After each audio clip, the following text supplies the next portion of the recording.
Hello everybody, welcome back to another video. Today we're back on Sherlock Holmes Crimes and Punishments, and so this is the sixth and final case of this game. So let's just start. Where are you going, Holmes? Have you been invited somewhere? We have been invited, Watson. We have. Where to? To the Baker Street Irregulars' annual dinner. They sent us an invitation. It is on the table. A dinner? How could those street urchins afford anything like that? I can't understand your interest in them, Holmes. They're dirty. They wouldn't hesitate to steal your wallet. Watson, you should be excited. It is a secret dinner. Its location changes every year. Read the menu. Sounds mouth-watering. All right. We, the secret police of Baker Street, invite you, Sherlock Holmes, and Dr. Watson to our annual dinner. Menu, entree, frozen rat head salad. Is this a joke? Not at all. Pray continue. Main course, sow's udder in Danny Nutcracker's way. Sounds disgusting, Holmes. Hedgehog goulash. Street turnips in homemade juice. And it goes on. I can hear them on the stairs now. Well, we can't go there. We can't eat that. Watson, you'll hurt the feelings of those poor children. We have to go. Oh, Mr. Holmes. It is fine, Mrs. Hudson. Mr. Holmes! Wiggins, Dr. Watson is getting ready. He will be delighted to join us. You don't look well, my young man. Is there something wrong? Don't tell me the dinner is cancelled. Mr. Holmes is my brother Leighton. He's in a prison cell. They say he's killed 2 men. You have to help us, Mr. Holmes, 'cause I know he didn't do it. Where is he now? From what I've heard, they took him to the yard, and they gave him a good beating already. You know what they're like. They'll hang him. They won't look any further. Holmes, we have to help him. And forget about the dinner? Wiggins, I'll take the case. You're fantastic, Mr. Holmes. I'll be waiting for you at the crime scene. You'll be there, right? It's on Half Moon Street in Whitechapel. Very well. Of course it is.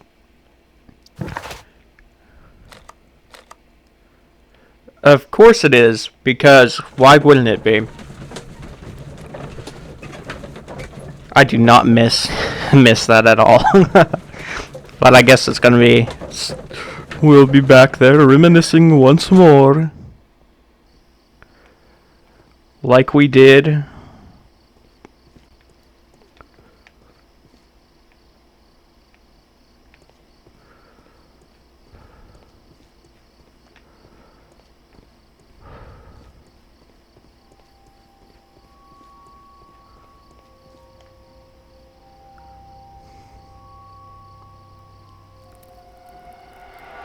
Please, gentlemen, leave the scene now.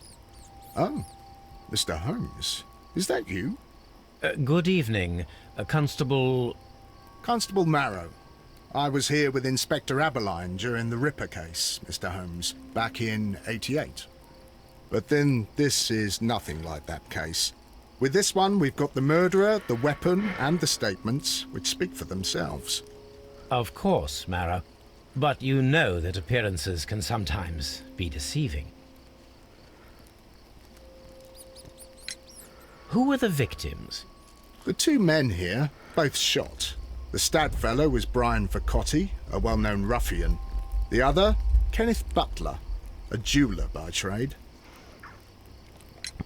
You spoke of statements. You have witnesses? Well, I was there, so I gave my own statement. And then there were 2 other witnesses who said they saw the killer Chapman. Mr. Turner, a gentleman who lives in that flat over there. And Polly Powell, a flower seller, who was over at the far side of the street. So, Constable Marrow, I should be delighted to hear your testimony. I was standing at the north side of Half Moon Street. That was the side that you came from. But you would have been unable to observe this part of the street, where we are standing now. That is correct. But I saw the 2 victims slowly enter Half Moon Street, and then shortly after, the fireworks started. A few minutes after that, the fellow Chapman rushed towards me and ran into Half Moon Street. Please continue. I didn't pay attention, but Suddenly, I heard a woman's cries and police whistles on the other side of Half Moon Street. I rushed over there and I saw the 2 dead bodies on the ground. When I reached Whitechapel Street, I saw Leighton Chapman. He'd been caught by 2 police constables. Okay. Did you hear the shots? I didn't hear any shots. The fireworks were all over the sky. They were so loud I couldn't hear anything else. Oh. What were the fireworks in honour of, Constable? Well, today's Queen Victoria's birthday, Mr. Holmes. Yes, I appear to have lost track of the days. It is May now, of course. Constable Marrow, what else caught your attention while you were running through Half Moon Street? I saw nothing but rats, and I took the time to light every corner with my lamp. Okay. Did you happen to look up at Mr. Turner's window when you were on Half Moon Street at that time? Yes, I saw that the window was open, but no one was there. It was dark in the room. Constable, your statements have been of great value to me. Okay, let's check that. He tried to stop the bleeding with his hand. Death was not instant. The bullet penetrated his stomach, a dreadful wound. Okay, and then what else? A tattoo from Westgate Prison. Vicotti must have done some time there.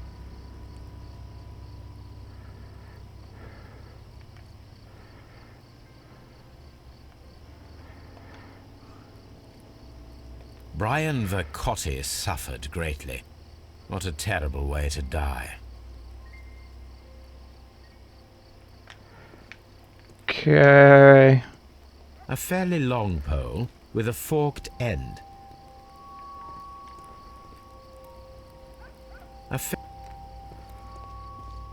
Okay, let's check here.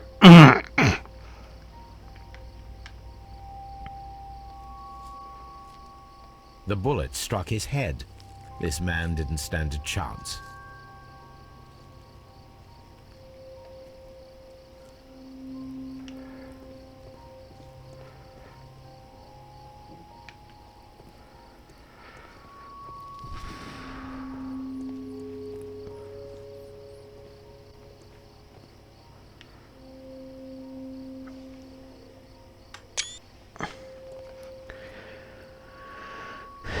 Okay, anything else?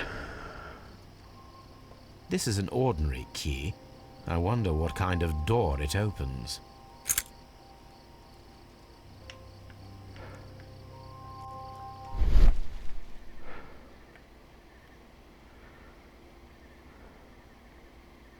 A piece of wood that has stuck between the cobblestones. Let us take a closer look.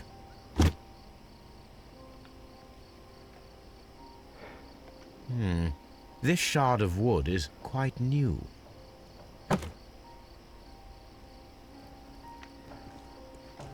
Okay. Good evening, Mr. Turner. I heard Constable Marrow reply to you as Mr. Holmes. Are you that detective gentleman? I've heard of you. And well, I know things about this evening. Excellent. Might we hear your story? Okay, let's check him first.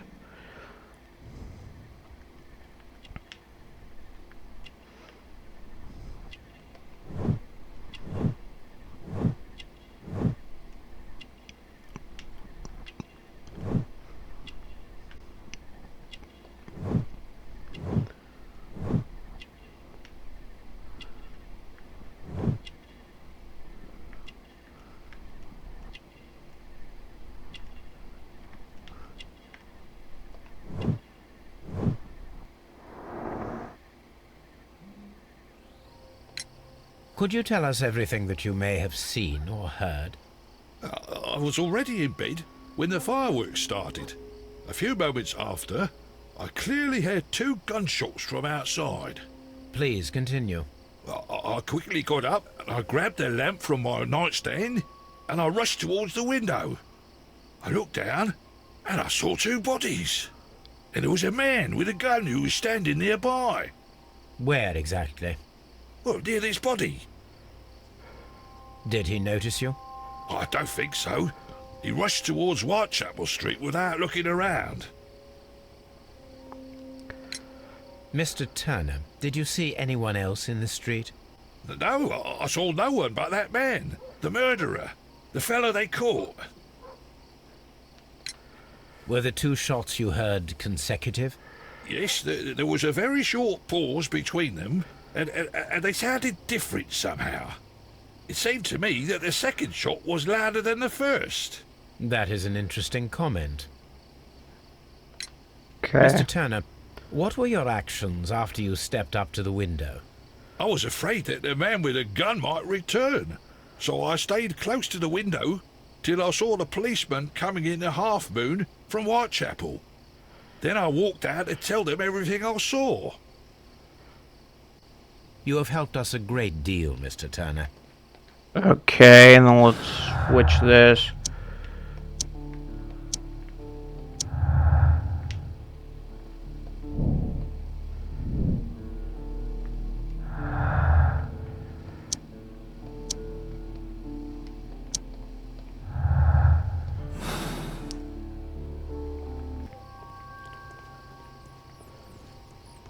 It would be my pleasure. Mr. Holmes, did you see my brother at Scotland Yard? Is he all right? Okay.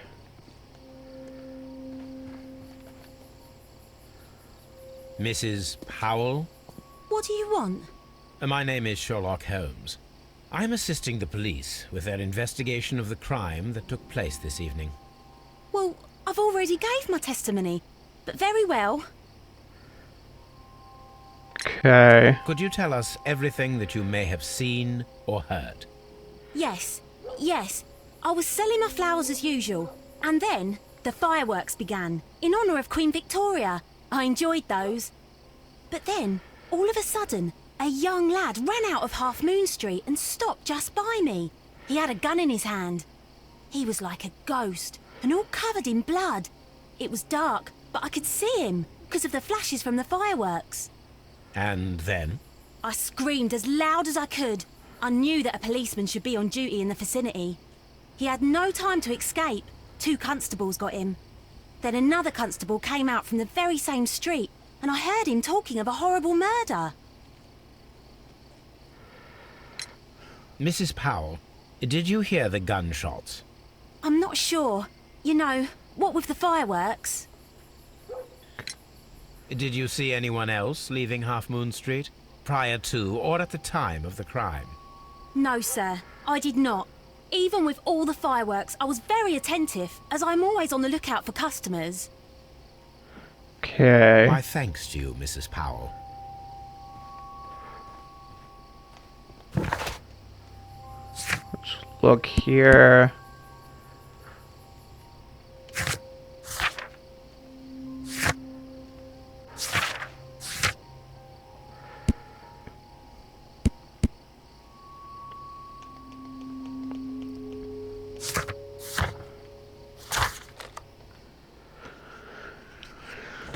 Okay, let's see then.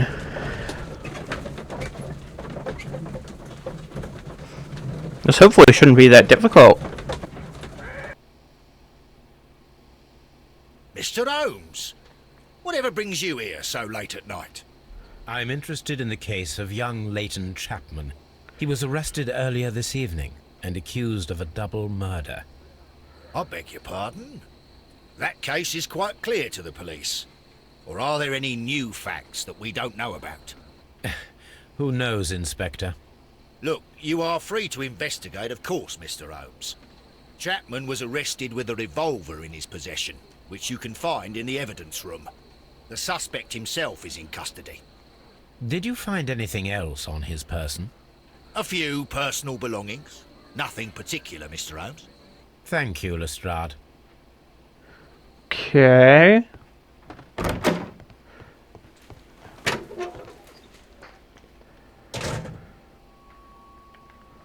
A cheap watch. Bought with his own money, no doubt. These cigarettes are filled with cheap tobacco. Nothing interesting. So this is the gun that Leighton was holding when he was caught by the police. It is a Webley revolver, a reliable weapon. It seems as though the shells were not removed from the cylinder. Okay.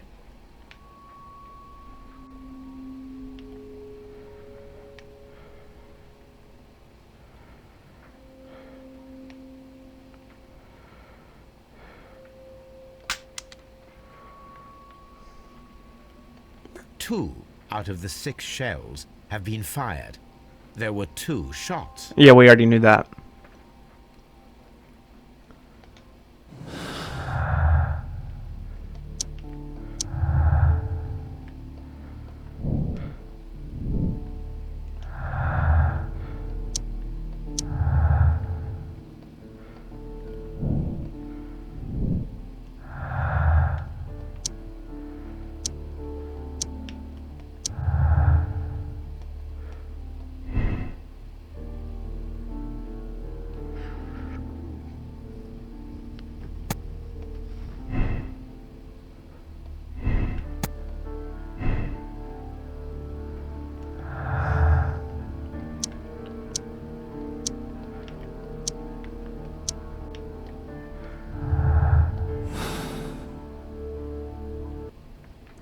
Okay.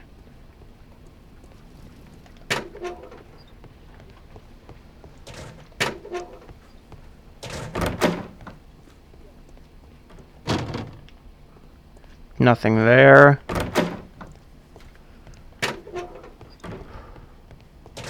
Please escort this suspect for interrogation. Good evening, Mr. Chapman. Who are you? I've got nothing to say. It's all a mistake. Calm down, Leighton. I have come here to help you. To find out if you truly are innocent, as your younger brother Wiggins has told me. My brother? You know him? Then that means you're... Sherlock Holmes. Oh, blimey. All right, Mr. Holmes. I'll tell you everything. Okay, let's check this first.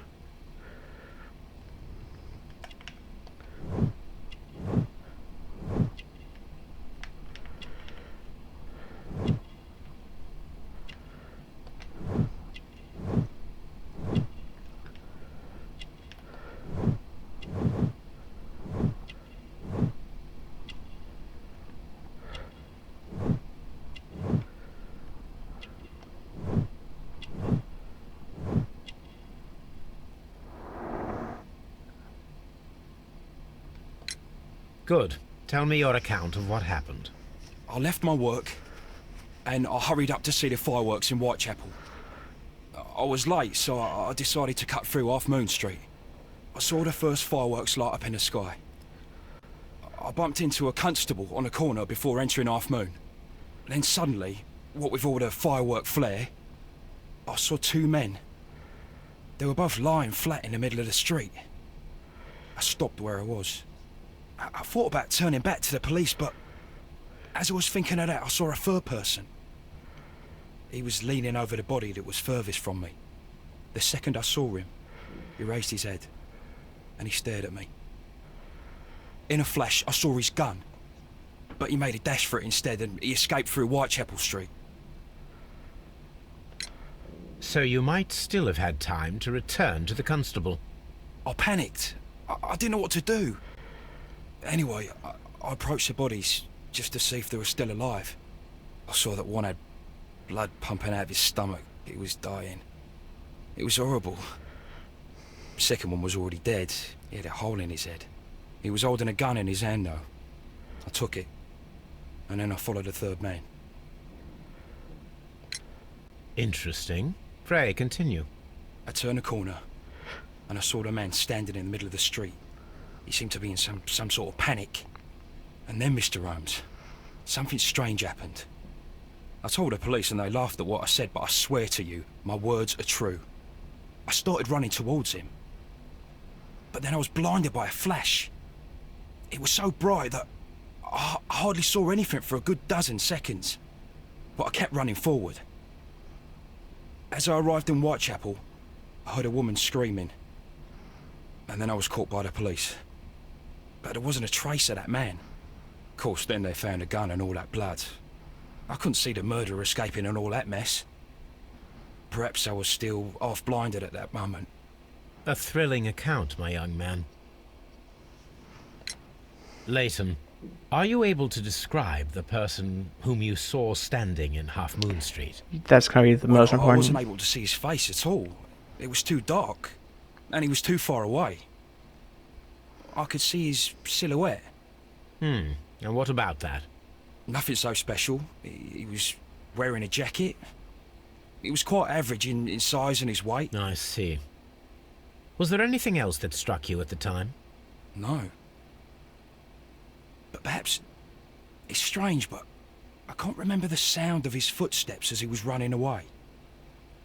Perhaps it was because of the fireworks or the surprise of me seeing him.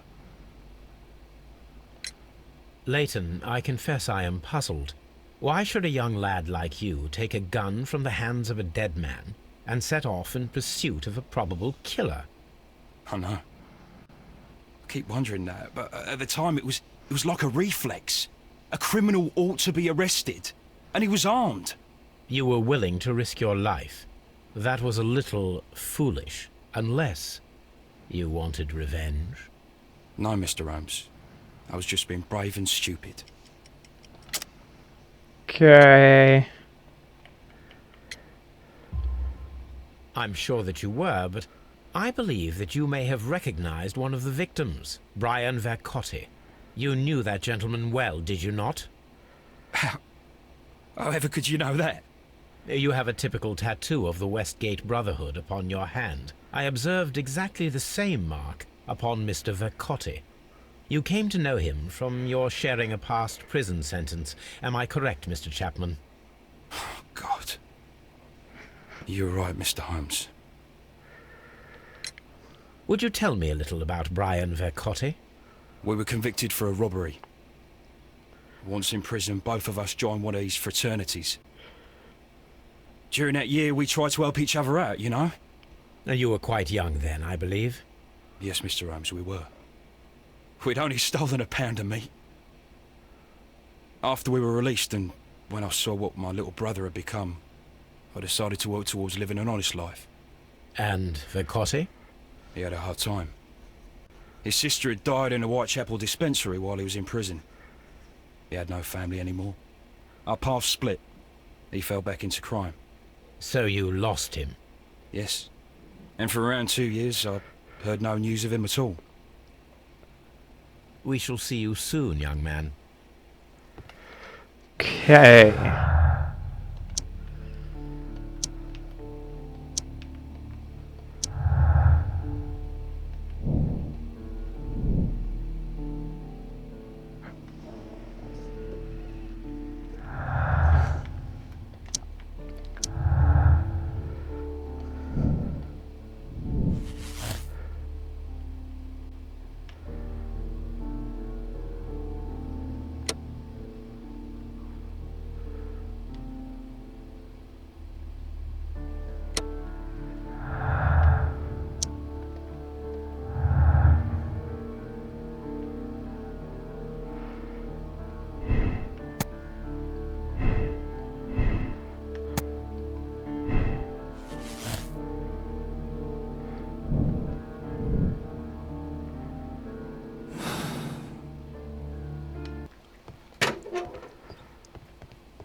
I'm always wondering what's on your mind, Holmes.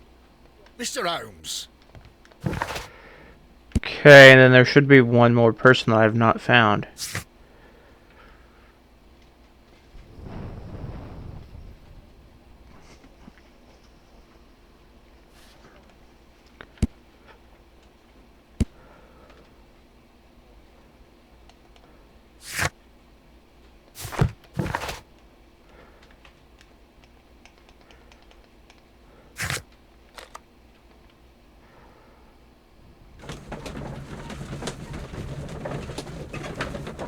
Okay, so we should check what the key goes to, first of all. And second of all, we could probably analyze that piece of wood. No, we cannot. My archive. Let's check the first letter.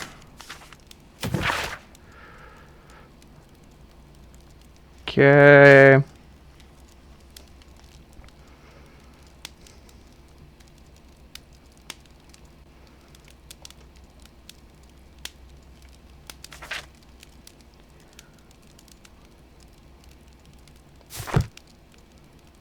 This is where I keep my post.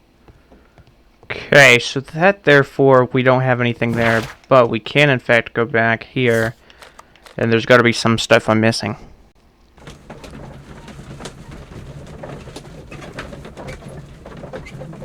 Something simple. Or, in fact, wherever the key goes to.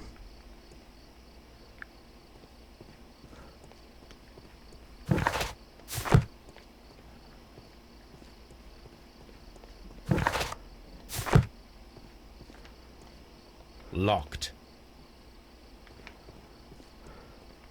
Locked.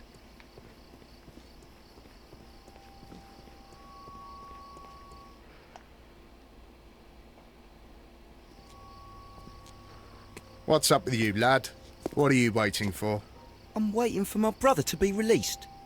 Your brother? The one that you caught, beat up and imprisoned. Ah, the murderer. He ain't killed no one, copper. Watch your mouth, lad, else you'll be joining that worthless brother of yours.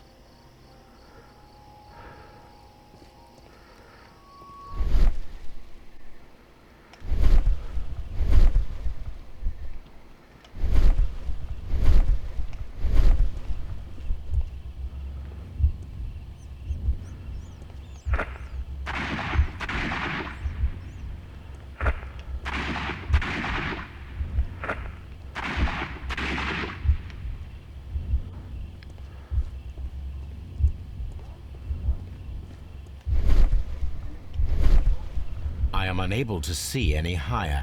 I need to find something to lift my lamp.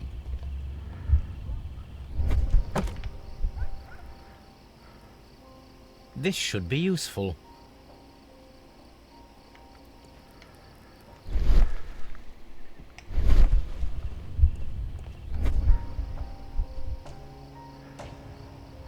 This is most definitely a bullet hole. The brick cracks are fresh. Watson, there was a third shot fired in this street. Okay.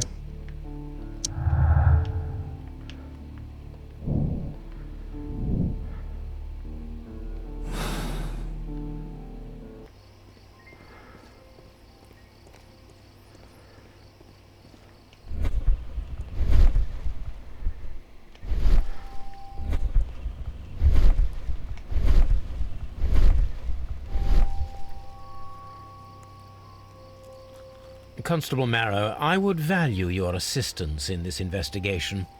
It would be my pleasure, Mr. Holmes. I would like to make sure that there are no places in Half Moon Street where a man could hide while you were running through it with your lamp.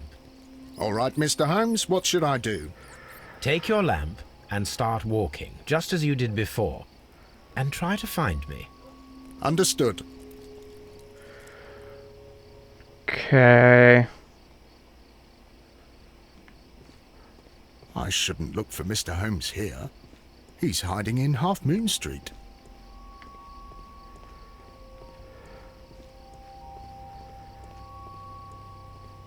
I can see you very well, Mr. Holmes. All right, Constable. Let's try again. I'll find another place to hide. Okay. Here you are, Mr. Holmes. All right, Constable. Let's try again. I'll find another place to hide.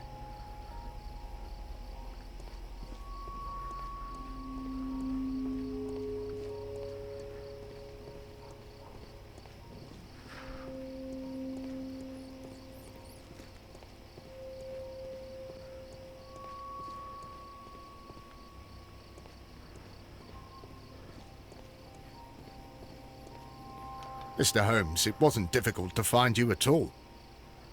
It is obvious now. No one could escape Constable Marrow's lamp while hiding in the street.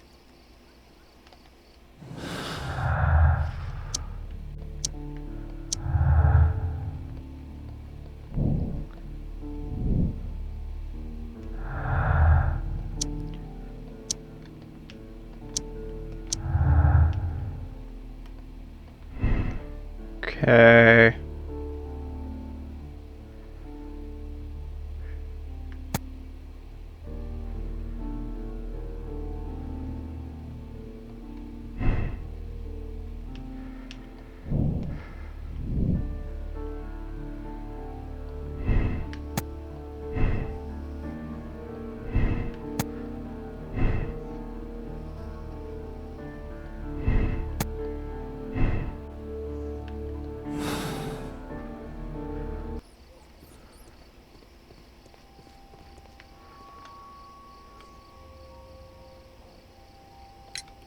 Mr. Turner, you have stated that you remained close by your window after the crime, is that correct?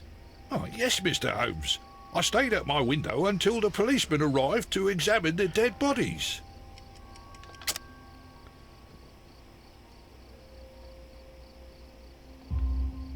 That is very interesting, Mr. Turner. Constable Marrow stated that he did not see anyone at the window when he was running through Half Moon Street. Well, I think Constable Marrow and me, we might have been distracted by the whistles and shouts coming from Whitechapel. We could have missed each other somehow. You understand what I mean? It was a bit of a stressful moment, to tell you the truth, sir. Allow me to form my own theories, Mr. Turner. Would you mind showing me the view that you had from your window? Not at all, Mr. Holmes. Please, follow me. Okay. Mr. Turner appears to live very modestly.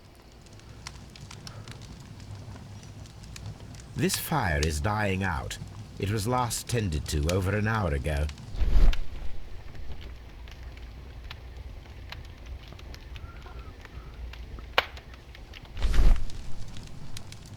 The papers are almost entirely burned. I am unable to see what's written here.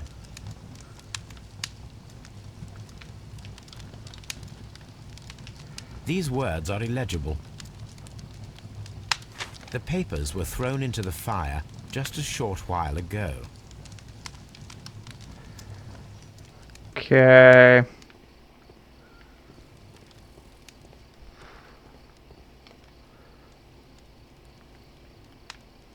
The books on this shelf are in a mess. It looks as though Mr. Turner was trying to find something in a hurry here a short while ago.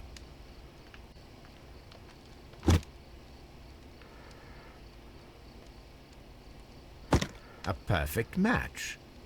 So, Mr. Turner broke his stick when it became stuck between the cobblestones. He did not mention that he was so near to the victims. Mm-hmm.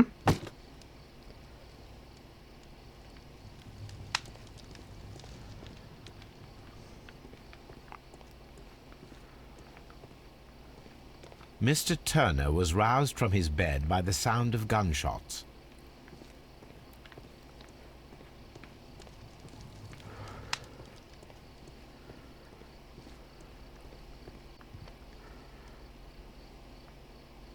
This kitchen knife is quite sharp.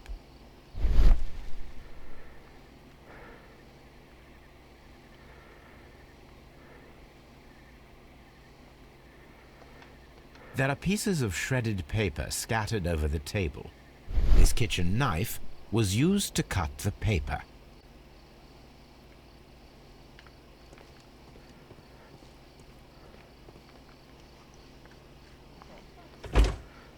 So, that's the view Mr. Turner had when he opened the window. Brian Vercotti's contorted corpse. The dead body of Kenneth Butler. Mr. Turner had a perfect view of the crime scene. He saw the bodies clearly, and Leighton Chapman standing over them.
So Mr. Turner used a book to hide an object that he found on Kenneth Butler's body.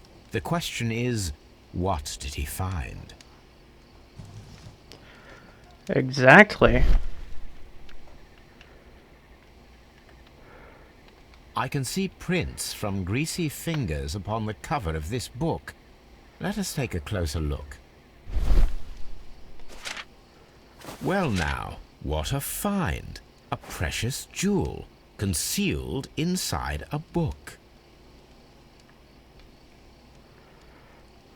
A bracelet with a unique ram's head design, a distinctive feature of ancient Grecian artifacts, probably of the Hellenistic era.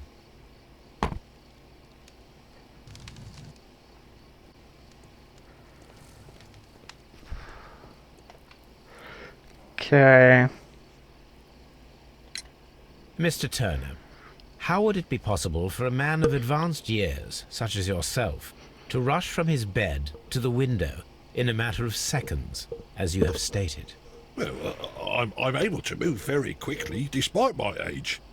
And when the situation requires it, Mr. Holmes. I highly doubt that, Mr. Turner. I observe that you suffer a severe limp due to your injured right leg. It would have taken at least 10 seconds for you to approach the window. That means you could have easily missed something or someone in Half Moon Street during that time. You're right, Mr. Holmes. I could have missed something. But it did seem to me that everything happened so quickly. Oh, time can pull tricks on you. And what of everything else that you told us? Mr. Turner, it is vital that we have your complete and true statement. Mr. Holmes, I do assure you that the other things I said were most sincere.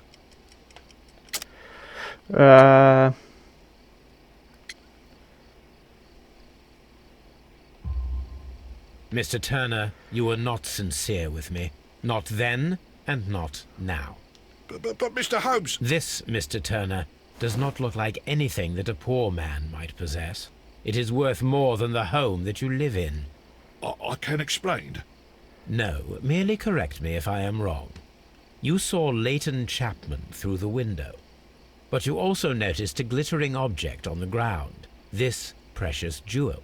You walked down and took the bracelet from the body of Kenneth Butler, and when you heard the whistles, you hurried away. That broke your walking stick. It caught fast between the cobbles.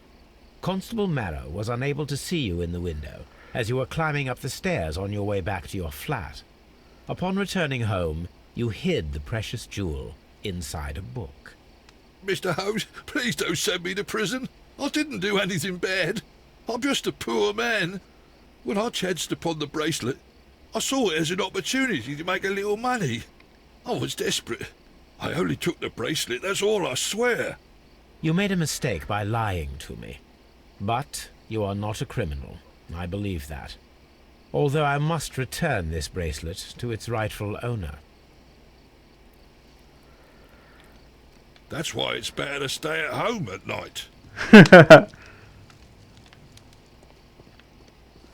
Okay, so there's got to be still someone that we're missing.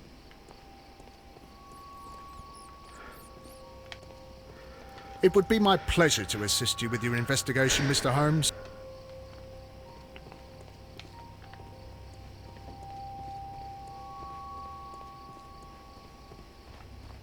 Such a young man.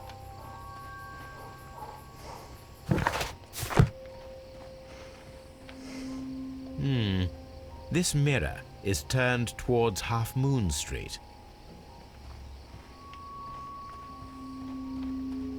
Locked. Locked.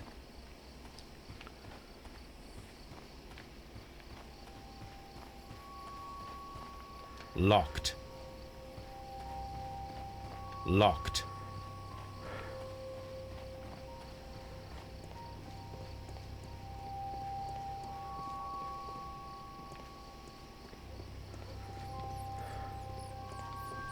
It would be my... Okay, there's got to be something I'm missing.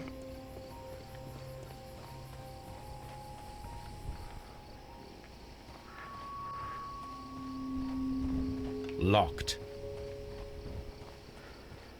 Locked.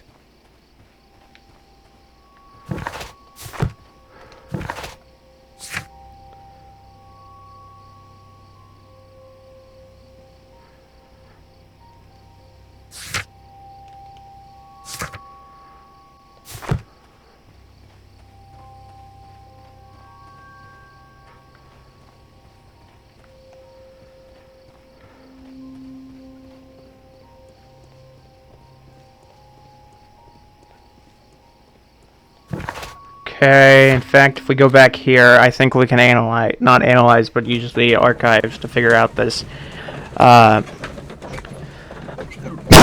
bracelet. Hopefully be able to track down the store. Or, place where it came from.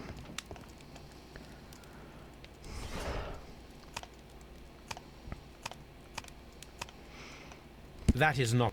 That is. That is. That. That is. That is.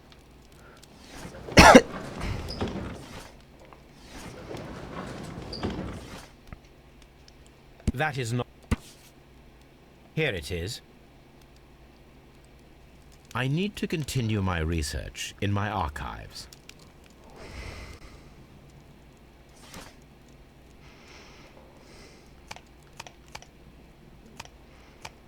That is. That is. That is. That is. That is not the one.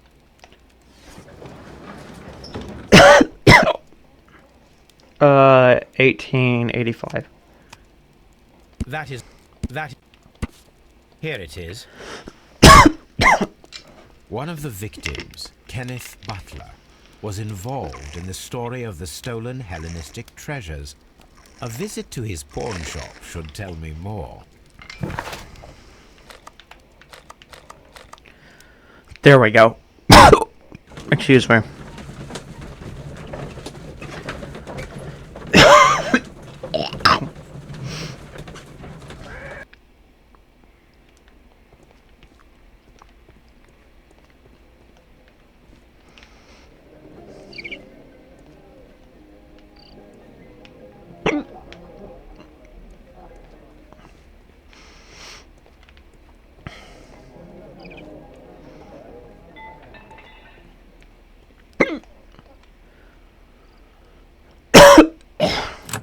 Mr. Butler's key matches the lock perfectly.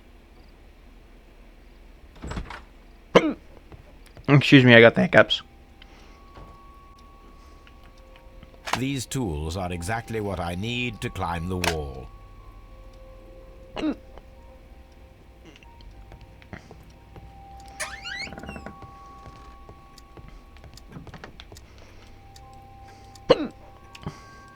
This is exactly what we need in order to imitate the flash of the fireworks.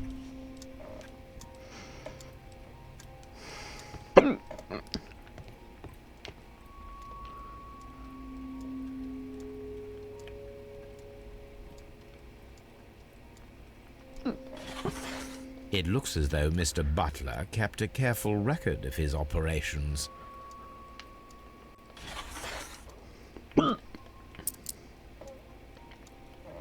The ram's heads. This necklace belongs to the 5 Rams of Mittelin collection. Interesting. That means that Kenneth Butler owned a part of this collection all this time, 10 years after the theft.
Okay.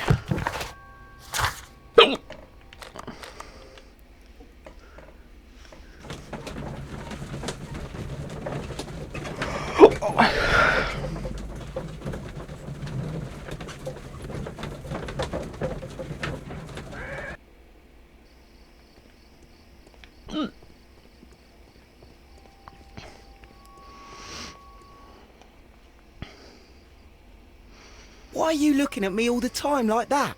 I'm just watching you, lad. I never know what to expect from people like you. People like me?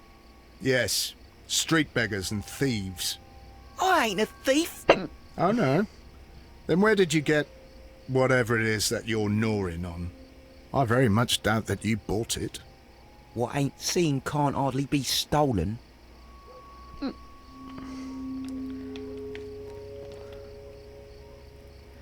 Okay. Constable Marrow, Watson, I would like to perform another kind of reenactment with your help. I'm listening, Mr. Holmes. I want to check if Leighton's testimony can be trusted. If someone could vanish into thin air at a specific moment. But Holmes, I don't see how. I am going to be the mysterious gentleman whom Leighton followed. I will stand exactly where he saw him before he was blinded by the flash. Watson, you will be Leighton. When I fire the signal flare, you should start to chase me. I understand, Holmes. You, Constable Marrow, just play your part and do exactly as you did. Just, please, wait 5 seconds after the signal flare. I doubt that Polly Powell would have screamed any earlier. As you say, Mr. Holmes. Let us begin then. Catch me if you can.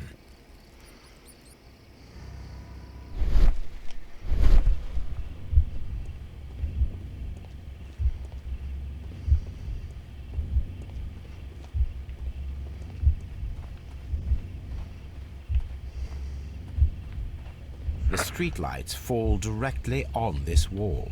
Not an ideal spot to escape the crime scene.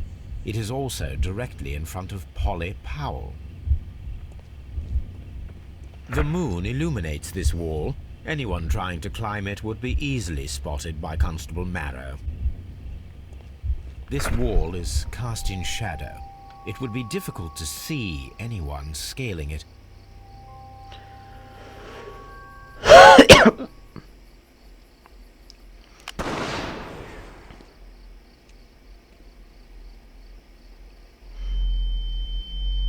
Okay, that makes sense.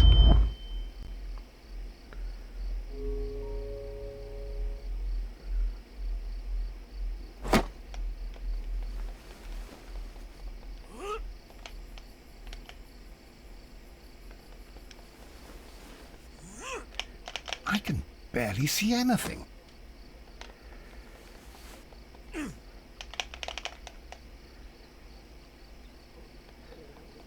Holmes? Are you there?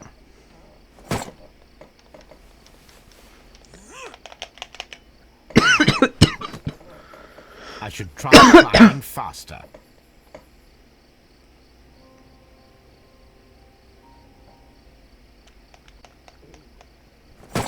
Where is he? My God, a man can't just disappear like that.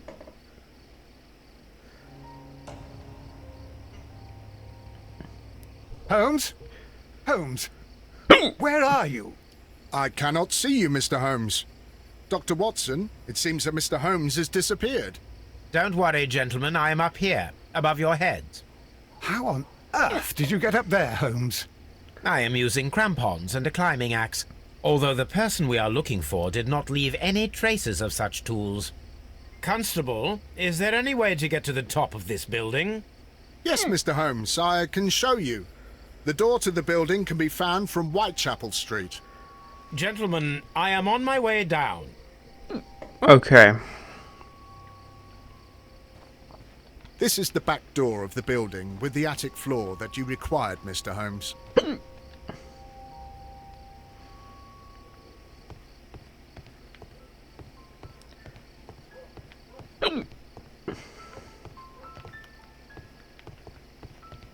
These shards of glass are from the window above.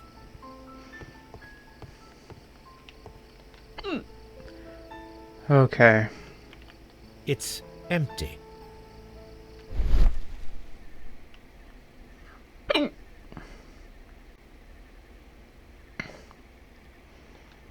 A cluster of thick black threads. They're unusually strong. I should examine them under the microscope. Someone broke through the window to get inside the attic, but in his haste he ripped his jacket.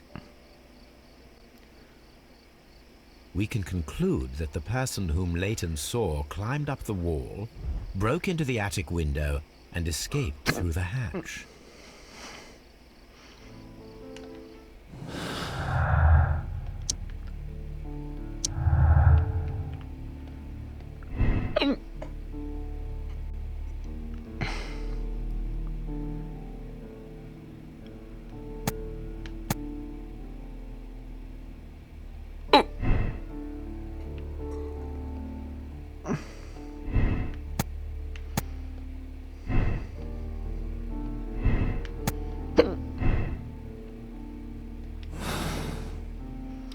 Okay, so now we gotta just check.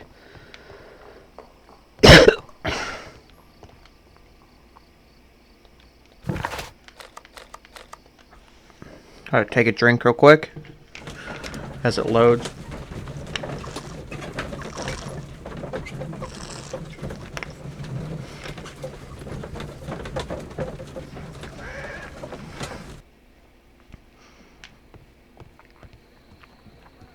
Hello, Toby. All you need now is a shawl and a mock cap, and you could be Mrs. Hudson's younger sister.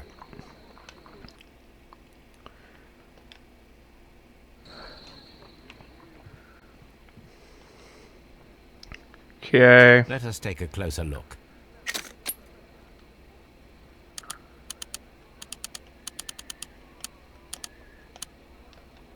It is not a thread, but a hair.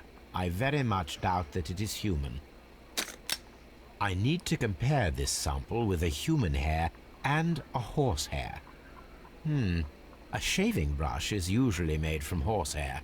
Watson, could you please pass me your shaving brush? Here you are. Okay. Watson, look, what's outside the window? Well, I don't see anything. Ouch! Holmes! Oh, don't make such a fuss. One little hair.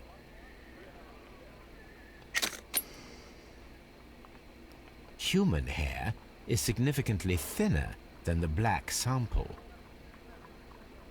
The horse hair is thinner than the hair that we found. So, this black hair belongs to an animal, and it is larger than a horse. A hair from a large and exotic animal.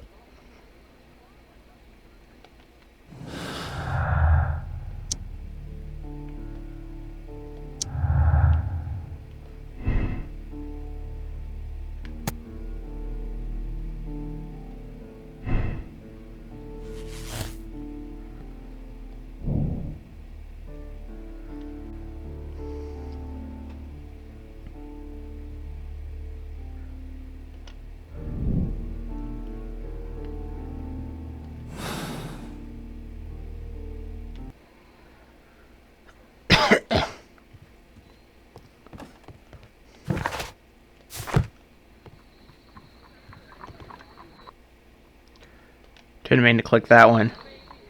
Wiggins is currently at Half Moon Street.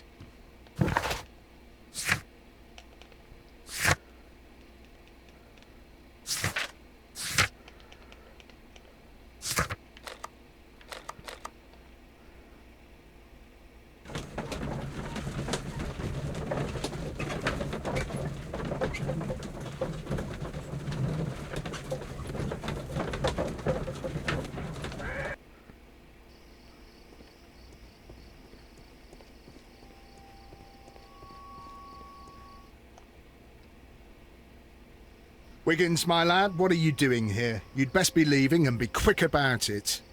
I've done nothing wrong. You'd learn more by watching Mr. Holmes.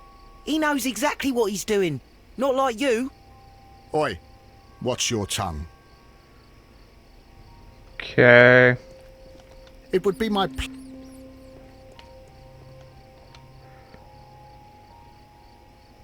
Mr. Holmes? We have good news for you, Wiggins. The investigation has proven very interesting so far. We found facts and details that confirm your brother's innocence. I knew it, Mr. Holmes. But for now, Wiggins, we need your help. Anything you like, Gov. I need you to locate a circus that has stopped over in London. It needs to have disposed of at least one exotic animal, a very large one. You can count on me, Mr. Holmes. Could it be a gorilla?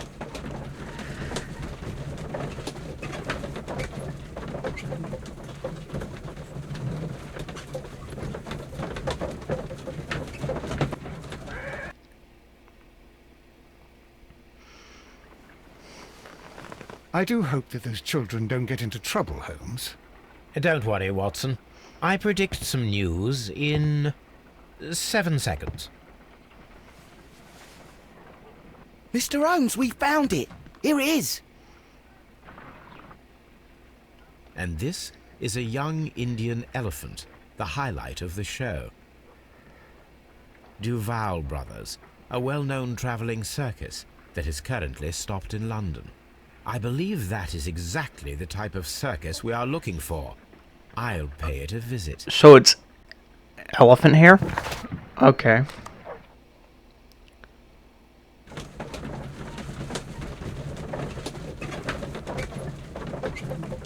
That's interesting enough.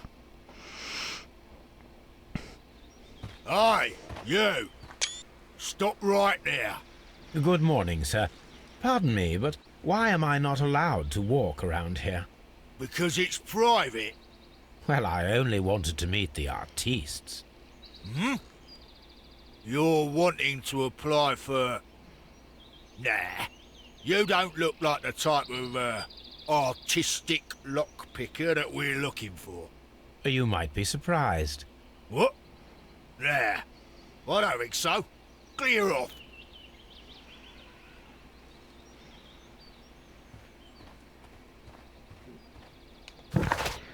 Okay then.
There we go, that one looks fine.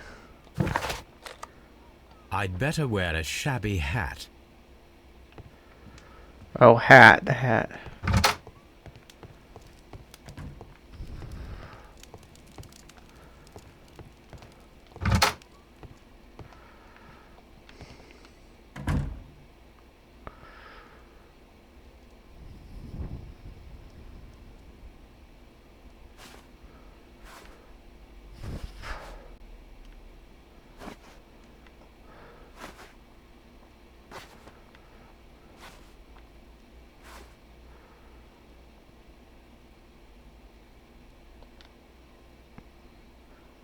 Yeah, that looks awful.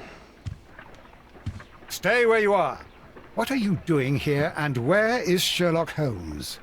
Calm down, Watson. Take deep breaths. It's now. obviously It's him. me. That's not... Thank God, Holmes. I can't get used to your disguises. Thank you, Watson. That means I am ready to go. It's pretty obvious, though.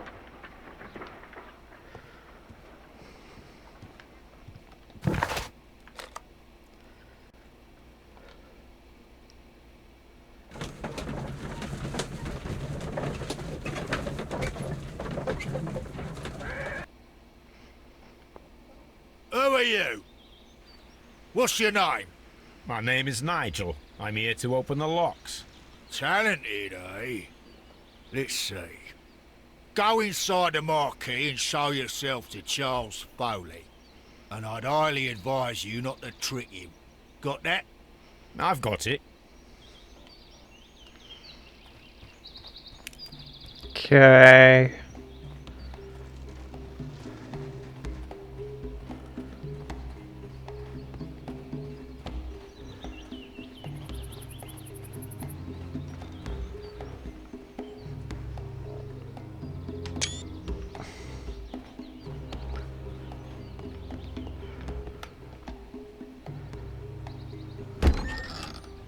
So, everything is here just as you asked. And what about the money? Some of the barrels are wet.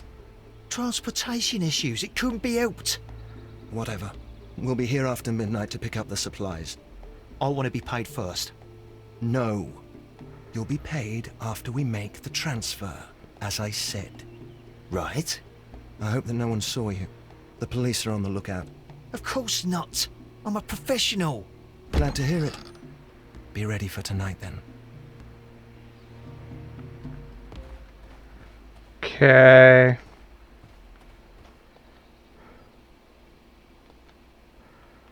This wooden barrel is damaged. It is difficult to say what is inside. There is the crest of the Honourable Artillery Company. Could it be gunpowder? I need to be sure.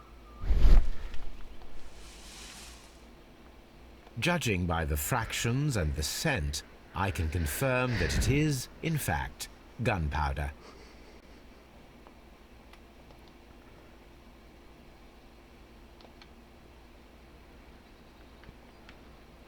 The barrel.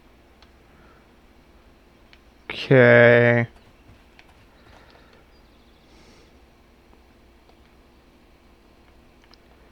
From lambs into lions. Those are words of encouragement and defiance.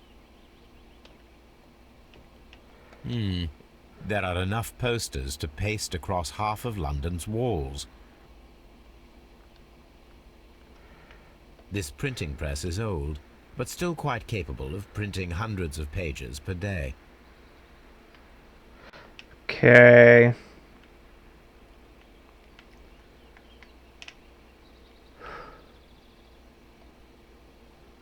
That's a picture of a contemporary gentleman wearing a Robin Hood hat. Interesting. This poster was clearly made to fire up rebellion amongst the people. Powder kegs, a printing press, and a great many blank papers. All of this was stolen by the Merry Men quite recently. And these poster samples. I am quite sure it is not a coincidence. The Merry Men are planning some sort of sabotage. Stop right there. Who are you? Are you Charles Foley? Maybe. They say that I can open any door. Do they now?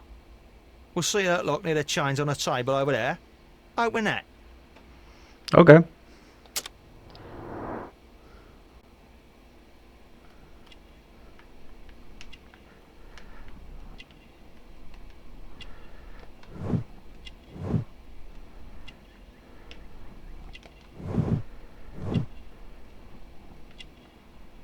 That's where the third shot was from.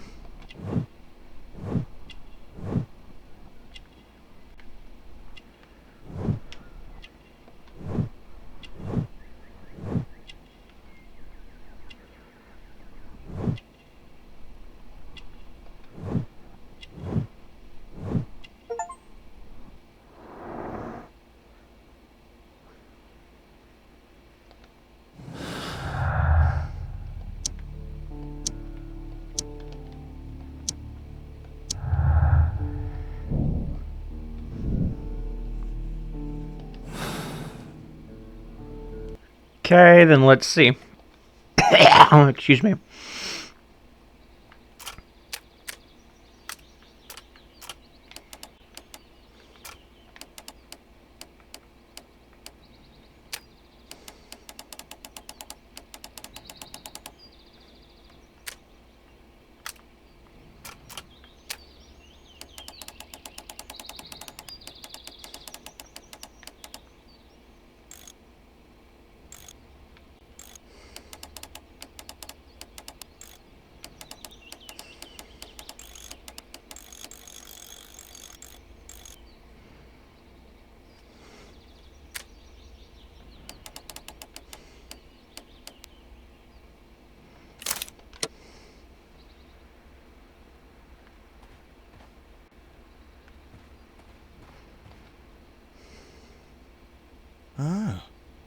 Well, they're right. What's your name? Nigel Shirley, from York. Ah, Nigel from York. Never heard anything about you. How'd you hear about me? Uh,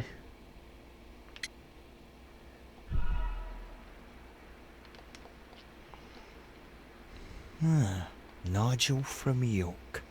Never heard anything about you. How'd you hear about me?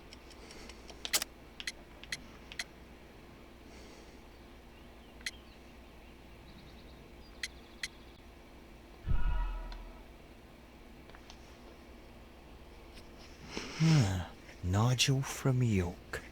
Never heard anything about you. How'd you hear about me?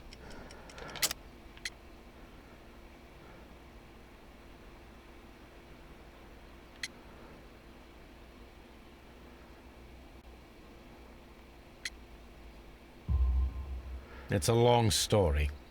I met your brother, Vincent the Butcher Foley, in prison. He told me all about his betrayal and all about you. Before I was released, he told me that you might find a job for me one day and pay me some money for me craft. Well, he died. 7 days ago, in prison. I'm sorry to hear that. That's all right. The traitor has paid the blood price for it. And you'll do the job anyway, because I need a talented lockpicker. I know just where to search for his legacy. It's all about the Hellenistic treasures, isn't it? Osh, you fool. Now, listen up. You'll come with us tonight, and you better mind yourself. Us? Wait, who's coming then? Billy, Jack and me. And what will I get for that? We'll share the loot. The one you seem to know about. Right. Wait for us at the abandoned manor house on the corner of Ladbroke Grove and Kensington Park Road at midnight.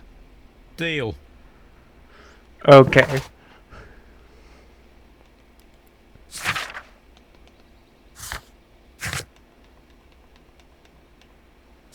So we got all of them on the list, right?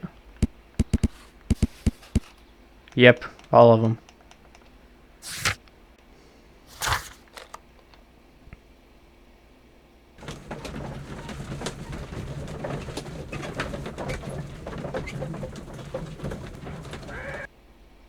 Here I am at the manor.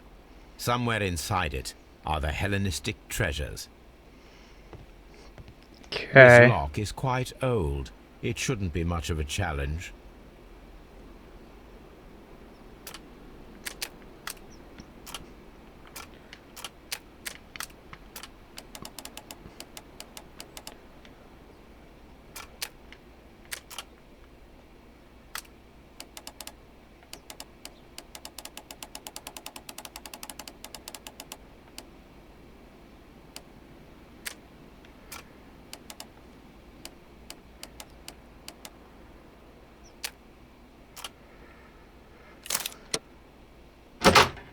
I need to find where the safe is hidden and lockpick it.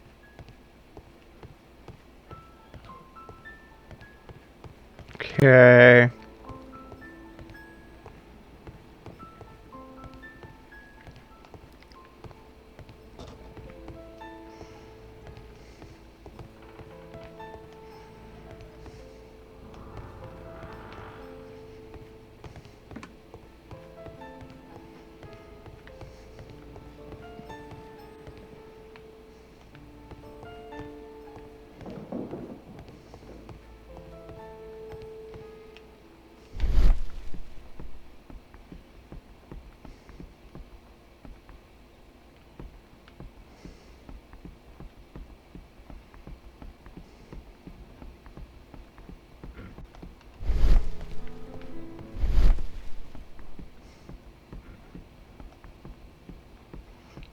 Okay.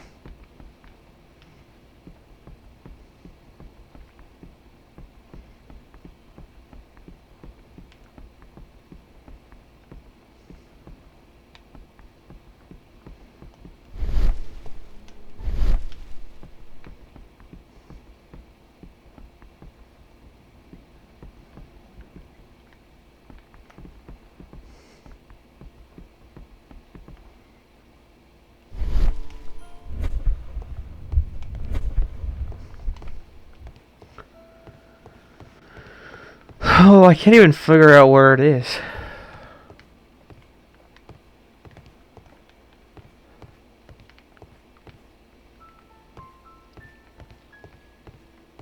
Okay.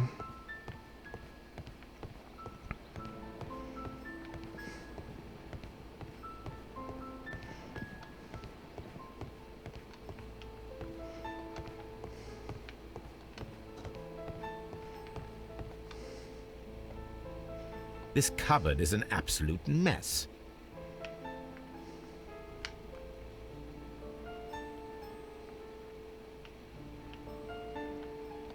Several books have fallen from the shelves. It seems as though this cupboard can be moved. I'll give it a try.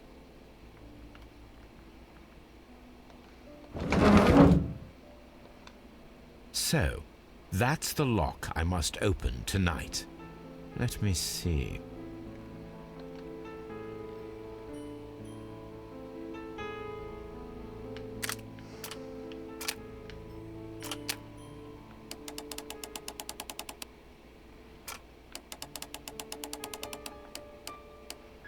They seem to get more complex and complex, so then it's easy to just...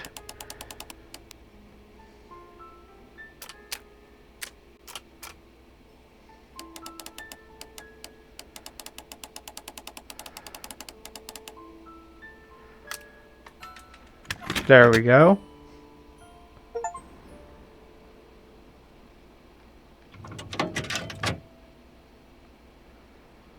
What a surprise! Another lock. And I won't be able to pick it. I recall that precious key around Foley's neck. It might prove a decent fit. I suppose they hired me to only open the first lock. Let us wait for the thieves, trap them, and find out. Let us check the thieves' possible escape routes in the event that they are caught off guard by the police from the front door. This door is a perfect means of escape in an emergency.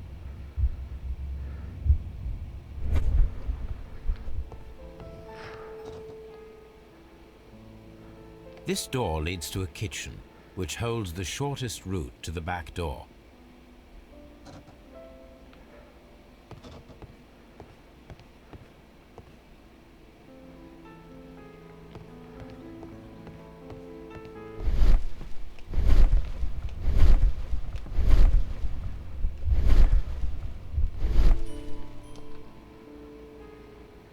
This should be useful. Okay. A solid rope.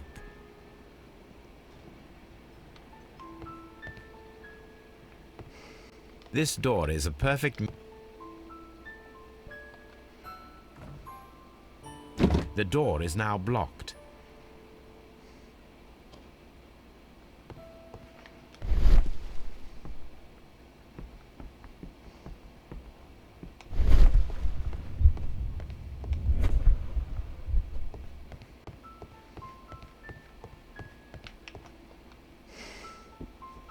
I wonder what this old chandelier is doing on the floor. It looks as though it was poorly attached.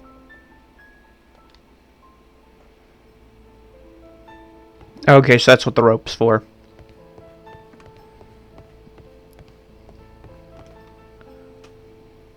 This should be useful.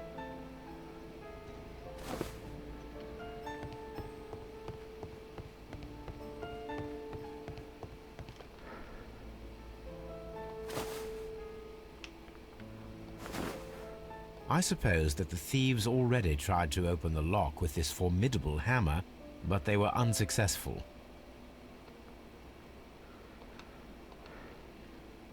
Now, if anyone takes the hammer, the rope will uncoil and make the chandelier fall.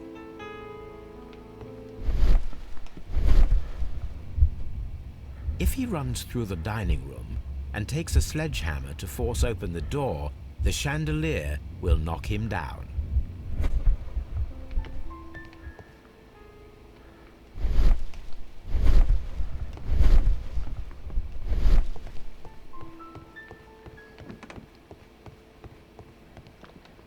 Although this window is high above the ground, it would be possible for one of the thieves to attempt to use it for their escape.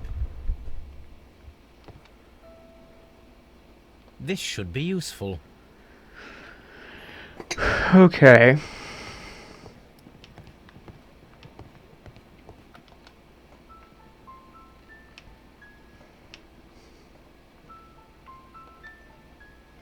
One step on these beads, and our thief will go flying. I should walk carefully here, else my plan will be ruined.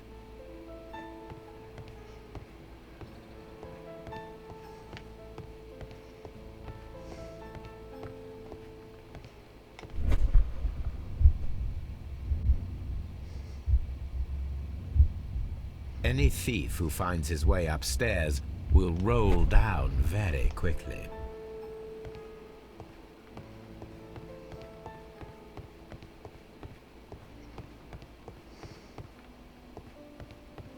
The thieves won't attempt to escape through the front door if the police are right behind it. The ground floor window is a perfect way to escape the police. Okay.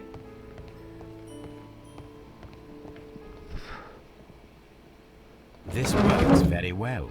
No one will escape through this window now.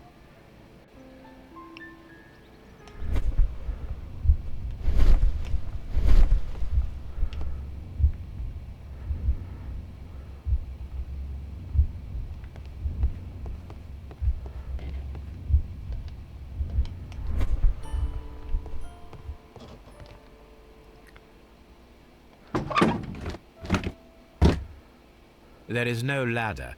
If anyone falls here, he will need assistance to get out.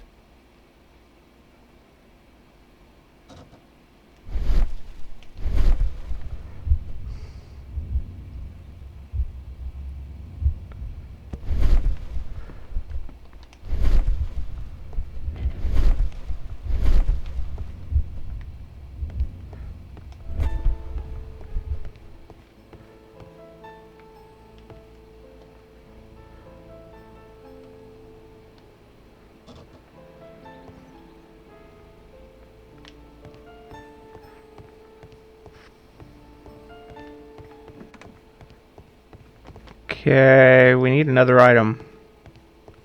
The thieves won't attempt.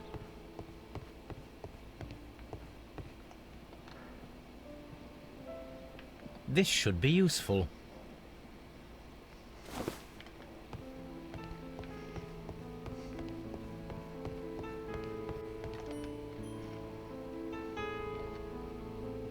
Now, it's not an open hatch, just a nice carpet on the floor. I should walk carefully here, else my plan will be ruined.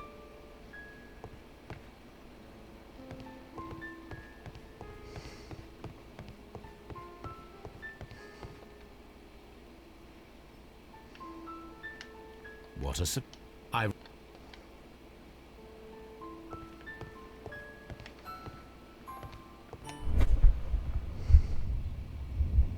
Now, if a thief runs through the kitchen, he'll pay a surprise visit to the cellar. The traps for my circus companions are all prepared. I can leave now, but I'll return later with Charles Foley and his companions. Okay then.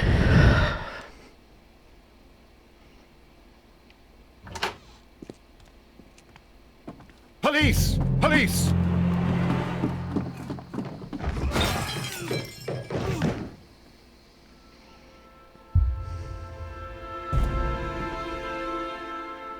Stop where you are! Where are they? Trapped, Watson, with your assistance. How so? You sounded just like a real Bobby, my dear fellow. You startled them into the traps. I did? I assure you, Watson, it was quite an entertaining show. They will not escape the house now. You scum!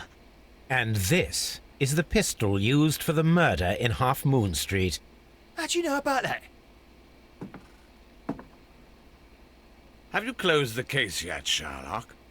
Mycroft, what are you doing here? Did you follow me? Sherlock, it may seem that I used you, but you should be pleased to know that you have served our queen well, in this instance. So now, let us catch the big fish. But this man is not one of the merry men? No.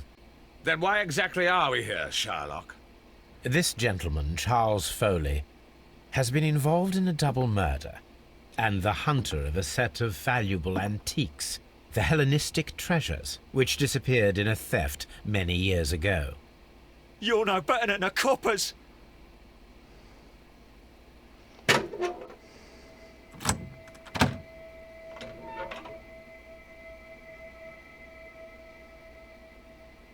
Holmes, that is incredible.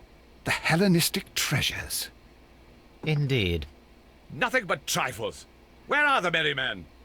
I don't know why you are asking me, Mycroft. They are yours to find. I'll see you soon, dear brother. Okay.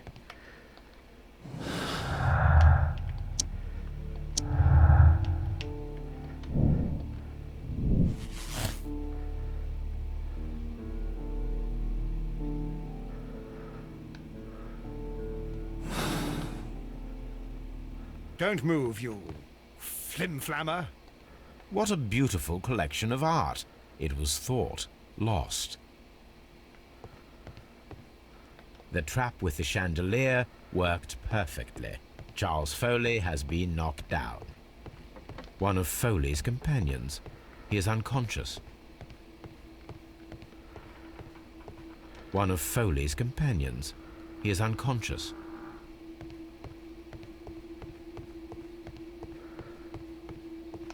Okay.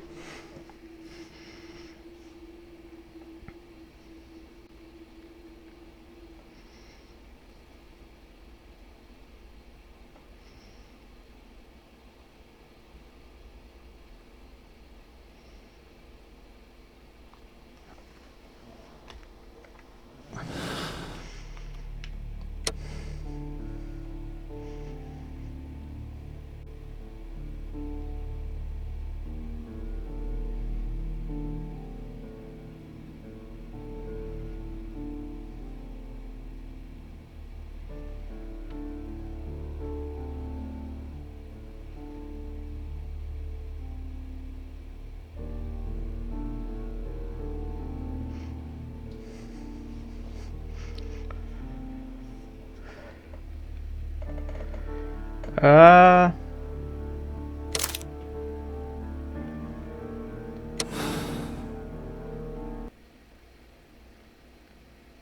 Charles Foley, you were a witness to a double murder. You were standing next to Vercotti when Butler fired at your accomplice. The jeweler missed him, but they proceeded to kill each other with simultaneous shots.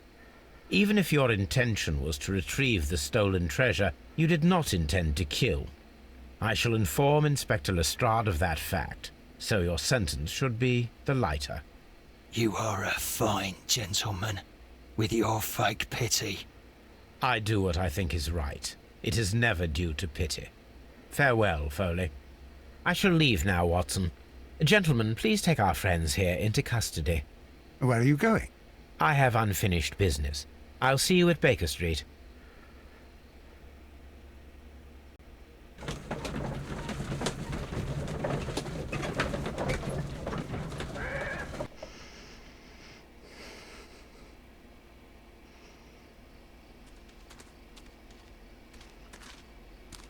Be careful with the lamps. Don't bring them too close to the barrels. Good evening, gentlemen. Who's there? That is of no importance. What matters is who you are and the plans that you have here. So you can stop us from carrying them out? Eventually, yes. Hey, careful. You'll blow us all up. I'm listening. We are a group known as the Merry Men. But I suppose you knew that already. We are the men who've already lost everything of value in their lives. We are ruined shopkeepers. We are workers who were fired from their jobs. Honest people who were robbed. We were forced out from our homes and thrown onto the street. And all of this in the name of the so-called law. The laws that were set out by our government. The laws that make the commoners only more vulnerable and the wealthy more protected. We are not only from the British Empire.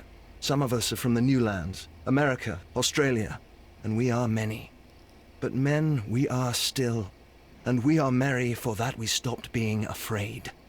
For those powers that be had done their best to plant the fear inside our souls, and we accepted it so easily. The fear advised us to keep our heads bowed. It prevented us from fighting.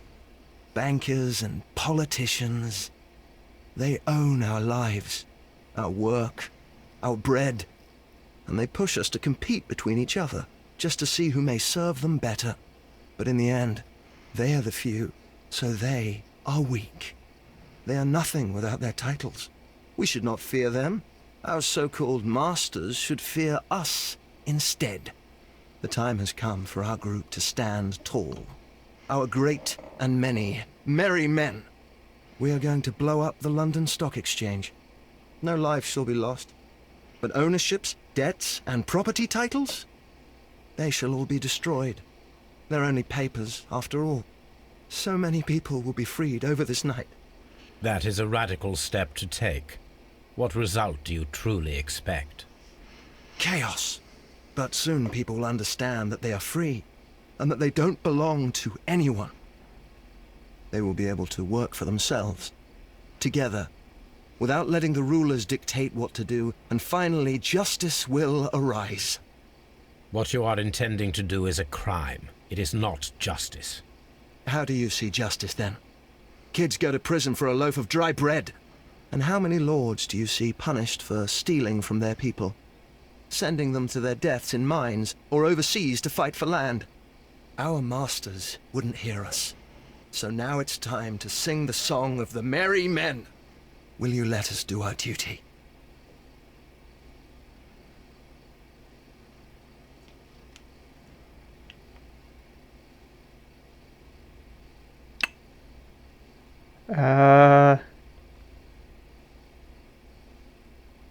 When people fight the Order, they are too blind to see the consequences that throw society into chaos. I shall stop your actions, but not you. Run. Now!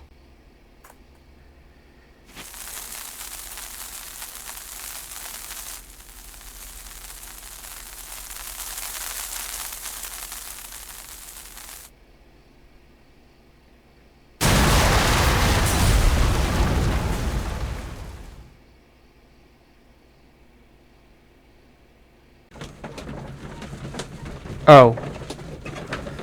I thought it was going to let me choose both and see the difference.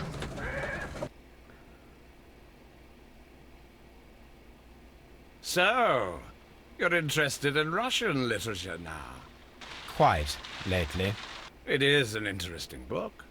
I remember a few lines. Really? I tried reading it myself, but I had a hard time understanding it. Yes, Doctor. It's about intelligence. Sherlock, I vaguely recall one of the lines. Sometimes it takes something more than intelligence to act intelligently. There were also a few words along the lines of, pain and suffering are always inevitable for a large intelligence and a deep heart. Tell me, Doctor, does my brother show any signs of pain or suffering? Not that I know of. Because you see, Doctor, behind all of his masquerade, my brother does possess a deep heart. So deep that he does not recall where he places his love. Well, I'm sure that... His love and his duty that, in the first place, should be directed towards the Empire. For without it, we would be nothing. A country filled with uncivilized men. And the Empire needs order and discipline. It has no room for chaos. People who commit crimes, or at the very least intend them, deserve punishment, Sherlock. Without justice, there can be no civilization. But we serve the truth, not justice. Your truth, Doctor, that may prove immoral. Allowing people to terrorize London, destabilizing the whole empire. terrorize only the powers whom you serve, Mycroft. Not I, not Watson, not Mrs. Hudson, not Wiggins. Sherlock, the merry men are to be stopped. Not by me. You created the merry men. Stop them yourself. Only make sure that you don't create 10 more merry men by arresting the one. Good night, Dr. Watson. Anything in the post, Watson? Any clients worthy of our attention? Only a second reminder from Mrs. Hudson about our new neighbour. She urges you to remove your... Oh, I don't care about that. Holmes, the lady who will be moving in shortly has requested the use of our spare room to place all of her boxes. Wait. What? A lady?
I do indeed like this music.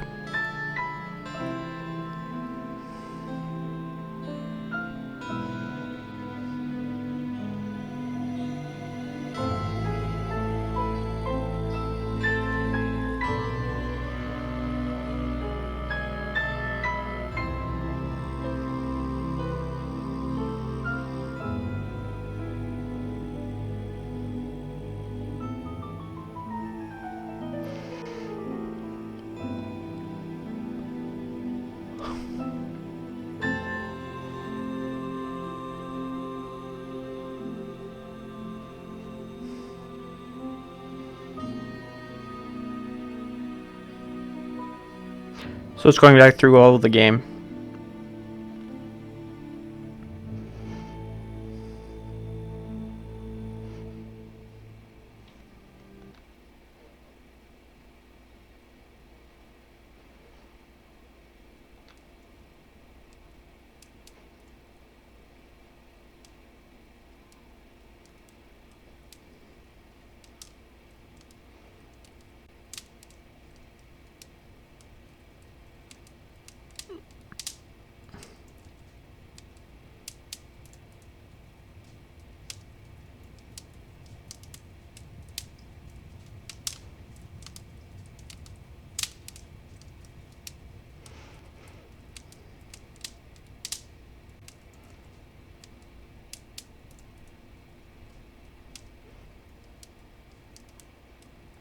Hmm.